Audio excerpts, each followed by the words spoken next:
Microservices Best Practices Narration Script. Introduction. Welcome to our comprehensive guide on microservices best practices. As organizations increasingly adopt microservices architecture to build scalable, maintainable applications, following these 9 fundamental principles becomes crucial for success. Let's walk through each best practice and understand why they matter for your microservices implementation. Practice 1. Separate data store. The first and perhaps critical principle is maintaining separate data stores for each microservice. Notice how Service A, Service B, and Service C each have their own dedicated database.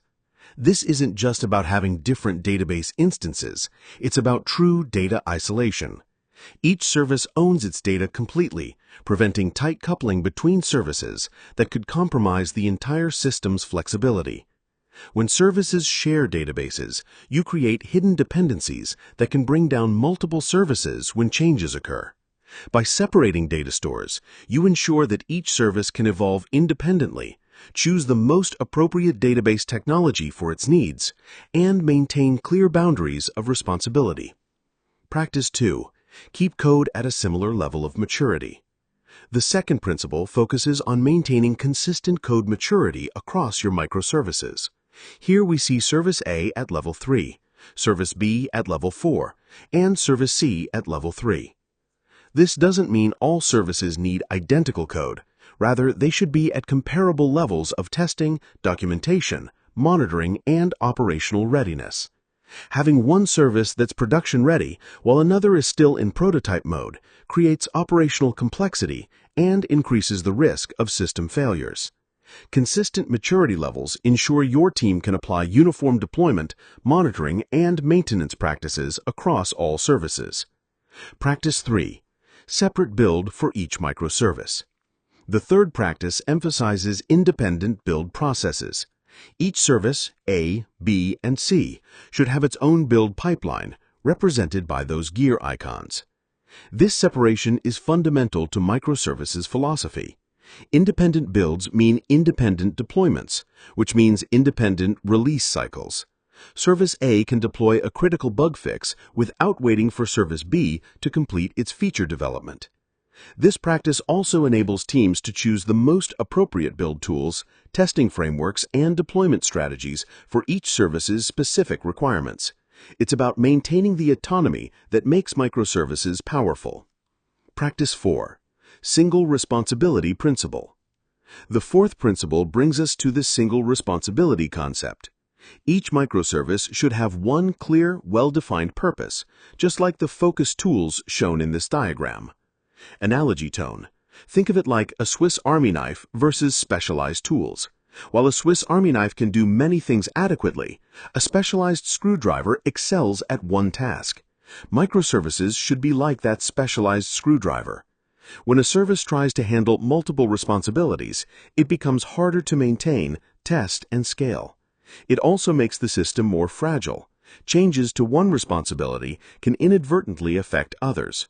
Keep each service focused on doing one thing exceptionally well. Practice 5. Deploy into containers. Modern, practical tone. The fifth practice advocates for containerization. Notice how services A, B, and C are each deployed into their own container environments.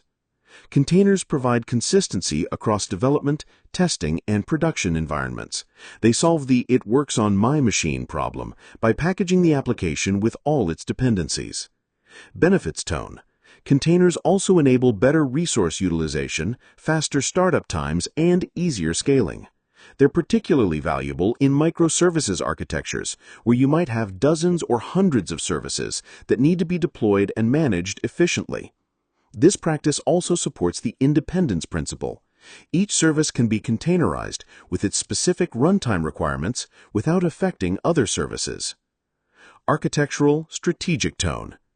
The sixth principle is about treating servers as stateless entities. The diagram shows servers that can be easily replaced or scaled without losing critical information. Explanation tone.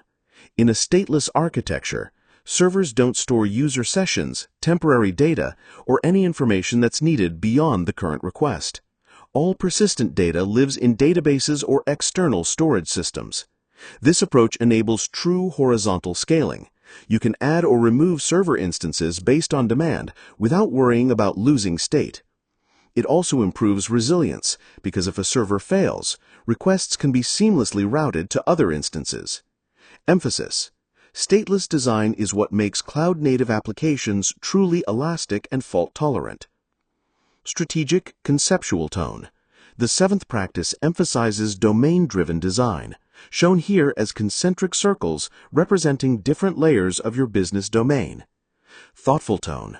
Domain-driven design means organizing your microservices around business capabilities rather than technical functions. Instead of having separate services for user interface, business logic, and data access, you create services around business domains like order management, inventory, or customer service. This approach ensures that each microservice aligns with actual business value and can be owned by teams that understand the specific domain. It also makes the system more intuitive to understand and maintain because the service boundaries match how the business actually operates. User-focused, technical tone. The eighth principle introduces micro-front-end architecture. The diagram shows how different front-end components, payments, orders, and their respective services can be developed and deployed independently. A explanation tone. Just as we break down back-end services, we can apply the same principles to front-end development.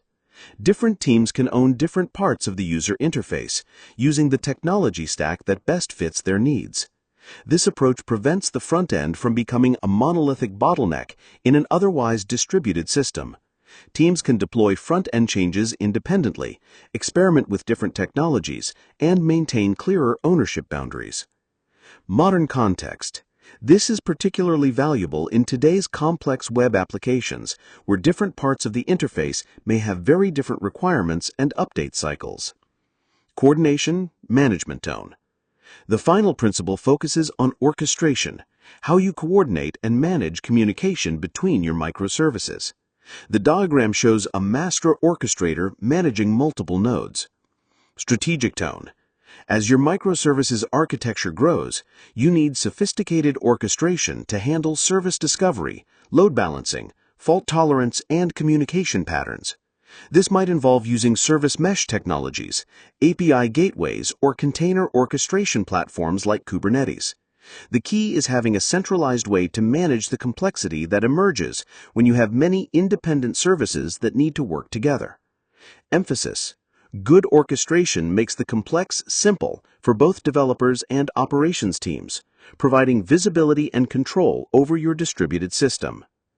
Conclusion. Summarizing, confident tone. These 9 microservices best practices form the foundation of successful distributed architectures. They're not just technical recommendations, they're proven principles that enable organizations to build systems that are scalable, maintainable, and resilient. Practical tone. Remember, you don't need to implement all practices at once. Start with the fundamentals, like separate data stores and single responsibility, then gradually adopt the others as your architecture matures. Encouraging tone. The key is consistency and discipline. When these practices are followed systematically, they transform complex monolithic applications into manageable, scalable microservices that can evolve with your business needs. Final emphasis. Microservices aren't just about technology. They're about enabling teams to move faster, innovate more freely, and deliver better value to customers.